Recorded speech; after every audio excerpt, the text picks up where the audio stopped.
اور جنہوں نے کلمہ پڑھا اور صدق اور سچائی کے ساتھ محمد الرسول اللہ صلی اللہ علیہ وسلم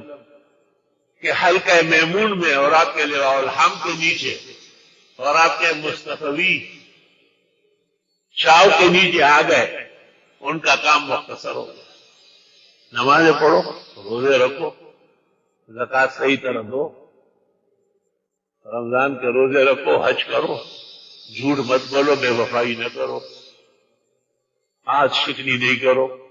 سب شتم نہ کرو، جو اچھائیاں ہیں وہ کرو اور جو برائیاں ہیں وہ مت کرو۔ ان تمام اعمال کو مختصر کر کے مومن مسلم کو دیا گیا۔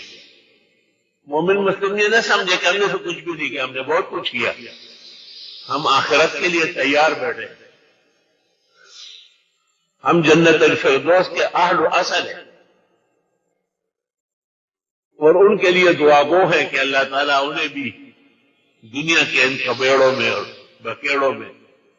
صحیح صورتحال کا شعور دینا نصیب فرمائے۔ تو میرے عزیزوں اور بھائیوں، تکالیف تو بہت زیادہ ہے، بڑے بڑے حضرات اسپتالوں میں ہیں، اور جو نہیں ہے ان کا بھی کچھ پتہ نہیں چلتا، کسراب وقوف نیس کے انجام کاری چیز، لیکن اللہ سے خیر مانگی جائے۔